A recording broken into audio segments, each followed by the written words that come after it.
بسم اللہ الرحمن الرحیم. ہارون رشید عرض کر رہا ہوں. 9 اور 10 دسمبر کی درمیانی شب پارلیمنٹ کی عمارت اور گردنواں میں جو المناک واقعات رونما ہوئے وہ قومی تاریخ کا ایک سیاہ باب ہے.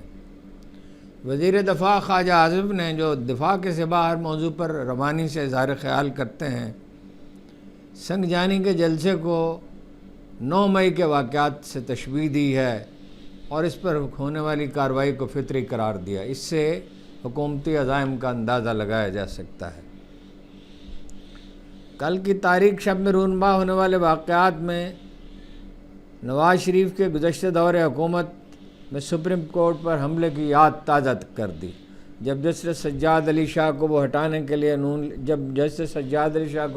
لیے نون لیگ کے کارکن سپریم کورٹ پر چڑھ دوڑے تھے. یہ شاید اس سے بھی زیادہ بھیانک واقعہ ہے. جیسا کہ کل عرض کیا تھا، اس میں کوئی شبہ نہیں کہ سنگ جانی کے جلسے میں وزیر اعلیٰ علی امین گنڈاپور کی تقریر کا خطاب جس میں انہوں نے بے عقب فوج، سیاسی حریفوں اور میڈیا کو پہ یلغار کی، حتیٰ کہ خواتین اینکروں تک کو معاف نہیں کیا اور کچھ بازاری زبان بھی استعمال کی. تنازع کی بنیادی وجہ تو 8 فروری ہے. 8 فروری کے الیکشن میں کی جانے والی ڈکیتی اور جعلی حکومتوں کا قیام ہے. پی ٹی آئی کی قیادت جو بات نہیں سمجھ سکی وہ یہ ہے کہ اتنے مشکل حالات میں، اتنے پیچیدہ حالات میں جوش و جذبے کے علاوہ ہوش و حکمت کی ضرورت بھی ہوتی ہے. سنگ جانی کا جلسہ بجائے خود فیصلہ سازوں کو چونکا دینے کے لیے کافی تھا. اس کے ساتھ ہی علی امین گنڈاپور نے پنجاب پر یلغار کا اعلان کیا. ظاہر ہے کہ حریفوں کے لیے یہ ناقابل برداشت تھا.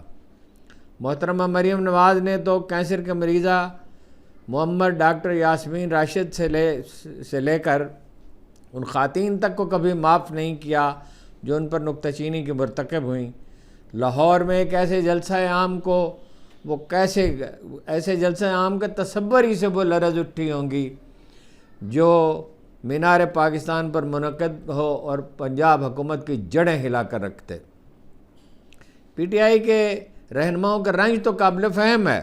22 اگست کا جلسہ ملتوی کرنے کی درخواست کے ساتھ 8 ستمبر کو اجتماع عام کی اجازت کے ساتھ یہ فرض کر لیا گیا کہ انہیں پریشان نہیں کیا جائے گا. اس بنیادی حقیقت کو نظر انداز کر دیا گیا کہ اسٹیبلشمنٹ کم از کم 2.5 سال کے لیے نون لیگ اور پیپلز پارٹی کی حکومت کو قائم رکھنے پر تلی ہے. اس کی خواہش یہ ہے کہ اس اثناء میں قومی معیشت کو جس حد تک ممکن ہو وہ استوار کر سکے، پی ٹی آئی میں ٹوٹ پھوٹ ہو، پنجاب میں نون لیگ زندہ ہو جائے تو نئے الیکشن کا اہتمام کیا جائے. بظاہر یہ خود فریبی ہے. یہ خود فریبی ہے. یہ خواب پورا ہوتا نظر نہیں آتا. آئی ایم ایف بے نیاز ہے اور بلیک میلنگ پر تلی ہے. مطالبہ اس کا یہ ہے کہ پہلے سعودی عرب، چین اور امارات سے حاصل کیے گئے قرضوں کے لیے مہلت حاصل کی جائے. یہ ممالک اس پر آمادہ نہیں. چین کا رویہ تو قابل فہم ہے کہ جب تم امریکہ کی گود میں جا بیٹھے تو ہم فیاضی کا مظاہرہ کیوں کریں. عرب ملکوں کے رویے میں بنیادی تبدیلی یہ ہے کہ پاکستان کے ساتھ ان کا رومان ختم ہو چکا. ان کی ترجیحات اب خالصتاً مادی ہیں. وہ اسرائیل کو تسلیم کرنے کا ارادہ کر چکے. متحدہ عرب امارات تو یہ کارنامہ پہلے ہی انجام دے چکا ہے اور اینتھونی بلنکن کے بقول امریکی وزیر خارجہ اینتھونی بلنکن کے بقول سعودی عرب نئے امریکی صدر کے حلف اٹھانے سے پہلے نیتن یاہو کی حکومت کو جواز فراہم کرنے کا وعدہ کر چکا ہے. 2 روز قبل افریقی ملک ہیٹی میں کیے گئے اس اعلان کے بعد سعودی عرب کی طرف سے تردید تو کیا کوئی وضاحت تک نہیں آئی.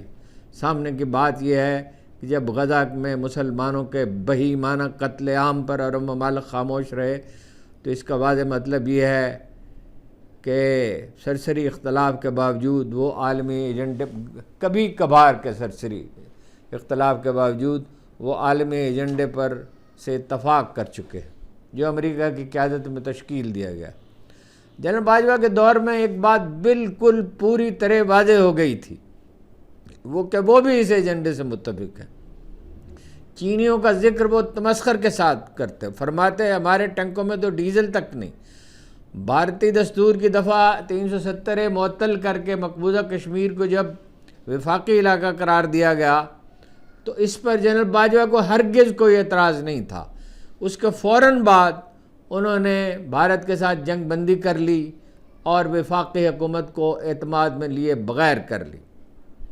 جہاں تک نواز شریف اور آصف علی زرداری کا تعلق ہے، اس کھیل میں ان کی حیثیت پیادوں سے زیادہ نہیں۔ بے پناہ کرپشن انہوں نے کی ہے اور وہ بہت کمزور ہیں۔ اس پر مزید روپیہ کمانے اور اقتدار کی وحشیانہ خواہش، بھارتی مسلمانوں کے ساتھ جاری مسلسل مظالم ہو یا مقبوضہ کشمیر میں دہلی کا شفاق رویہ، نواز شریف اور آصف علی زرداری کو اس پر قطعاً کوئی اعتراض نہیں۔ نواز شریف تو یہاں تک ارشاد فرما چکے کہ پاکستان اور بھارتیوں کا رب ایک ہے، ان کا کلچر بھی ایک ہے، بس یہ کہ درمیان میں ایک سرحد پائی جاتی ہے۔ ان کے مشیر اب پرویز رشید اور نجم سیٹھی ایسے لوگ ہیں جنہوں نے قائد اعظم اور تحریک پاکستان کی حمایت میں کبھی ایک لفظ نہیں کہا۔ اس پس منظر میں عمران خان ایسے لیڈر کو اسٹیبلشمنٹ کیوں گوارا کرے گی اور عالمی طاقتیں کیوں گوارا کریں گی، جس نے مہاتیر محمد کے ملائیشیا اور طیب اردوان کے ترکی کے ساتھ مل کر عالم اسلام میں ماحول کو بدلنے کی کوشش کی۔ آزاد خارجہ پالیسی کی تمنا میں وہ ماسکو گئے، امریکہ جس پر برہم ہوا، اور جنرل باجوہ کی مدد سے جس نے ان کی حکومت الٹا دی۔ ملک میں کشیدگی ہے، سیاسی پارٹیاں سیاسی انداز میں ایک دوسرے کی حریف نہیں ہیں بلکہ انتقام کی آگ میں جلتے ہوئے جتھے ہیں۔ کل شب کے واقعات سے واضح ہوا کہ پاکستان اب ایک بنانا ریپبلک ہے جس کی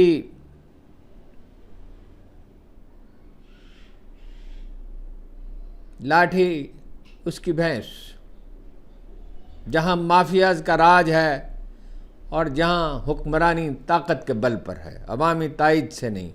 سنگجانی کا جلسہ ایک تاریخ ساز اجتماع تھا۔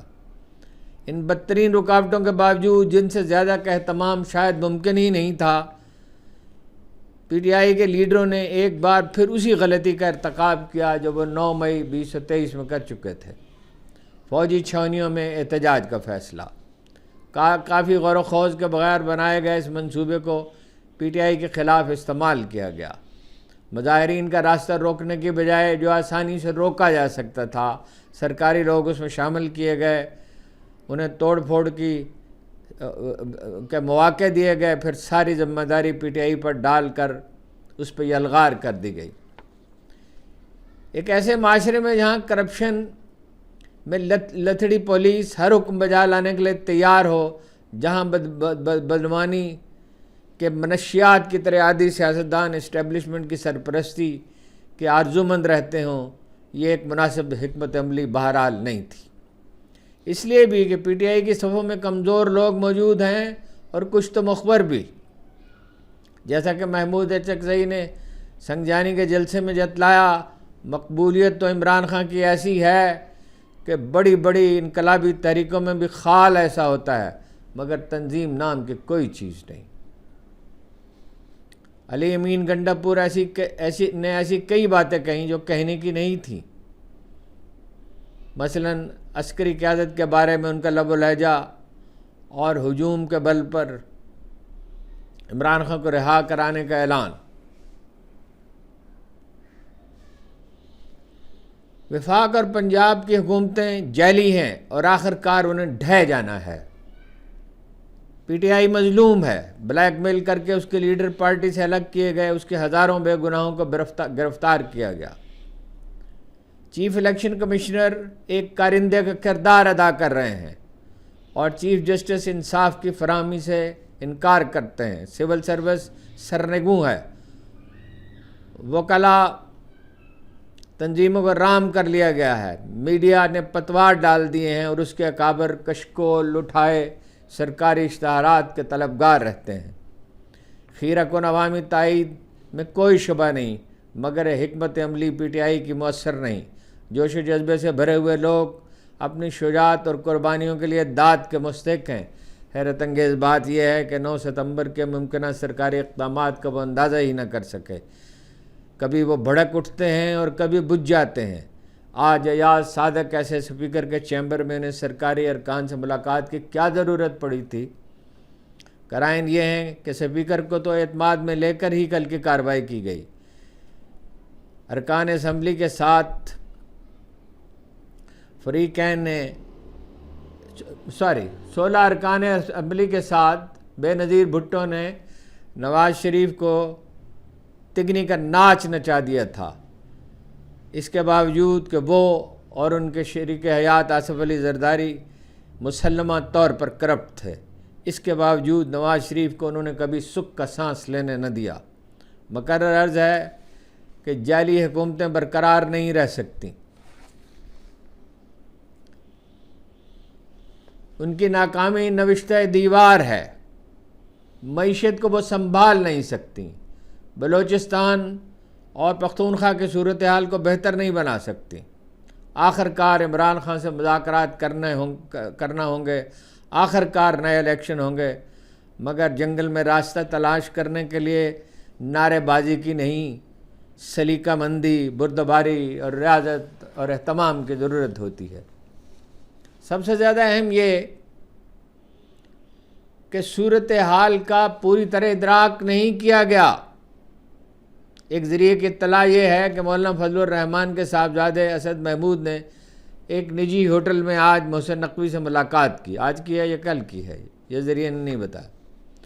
اخبار نویسوں کا کہنا ہے کہ اس آئینی ترمیم کے حمایت کے بدلے، جس کے بل پر قاضی فائز عیسیٰ صاحب کو چیف جسٹس رکھا جائے گا اور عدلیہ پر کنٹرول قائم کیا جائے گا، مولانا کو اوپن چیک کی پیشکش کی گئی ہے، یعنی پختونخوا کی گورنری، وفاق میں 4 وزارتیں اور بلوچستان کی حکومت میں حصہ رسدی سے کچھ زیادہ۔ عمران خان نے آج اخبار نویسوں سے گفتگو کی۔ اڈیالہ جیل میں خان صاحب سے پوچھا گیا کہ علی امین گنڈا پور کی تقریب پر آپ کی پارٹی کے رہنما تو معافیاں مانگ رہے ہیں۔ خان صاحب نے کہا، جواب یہ تھا، معافی مانگنے والے بزدل اور ڈرپوک ہیں، انہیں پارٹی میں نہیں ہونا چاہیے۔ انہوں نے کہا، میں پارٹی کو ہدایت کر رہا ہوں کہ اسٹیبلشمنٹ سے کوئی بات نہیں کرے گا۔ اسٹیبلشمنٹ نے ہمیں دھوکہ دیا ہے۔ اسٹیبلشمنٹ سمیت کسی بھی فریق سے مذاکرات کے دروازے میں بند کر رہا ہوں۔ اس سے پہلے 6 پارٹی اتحاد کو میں نے اسٹیبلشمنٹ سے بات چیت کی اجازت دے رکھی تھی۔ میں نے کبھی کسی کو اس وقت بات چیت سے نہیں روکا تھا۔ خان صاحب نے اعلان کیا کہ اجازت ملے یا نہ ملے 21 ستمبر کو لاہور میں جلسہ ضرور ہوگا۔ علی امین کو اسٹیبلشمنٹ نے اٹھایا اور یہ اتنی واضح حقیقت ہے جس کی اخبارات نے بھی گواہی دی ہے۔ ایک صوبے کے وزیر اعلیٰ کو اٹھا کر آپ نفرتیں بڑھا رہے ہیں۔ پوچھا گیا، علی امین کے بیانات سے بغاوت کا تاثر جنم لیتا ہے، کیا آپ اس کی تائید کرتے ہیں؟ خان صاحب کا جواب یہ تھا، کون سی بغاوت ہم نے کی ہے؟ علی امین نے قوم کے جذبات کی ترجمانی کی۔ انہوں نے کہا، بلوچستان پہلے ہی ہاتھ سے نکل چکا۔ فیصل بابڈا کے بارے میں کہا، وہ ان کا ماؤتھ پیس ہے۔ بابڈا کے گزشتہ روز کیے گئے دعووں پر انہوں نے کہا، ٹھیک ہے، آپ ارشد شریف کے کیس کا اوپن ٹرائل کرا لیں۔ تازہ ترین اطلاع یہ ہے کہ ایک بار پھر پولیس نے پارلیمنٹ کا گھیراؤ کر لیا ہے، شاید پی ٹی آئی کے کچھ اور رہنماؤں کی گرفتاری مطلوب ہے۔ آپ کا بہت بہت شکریہ۔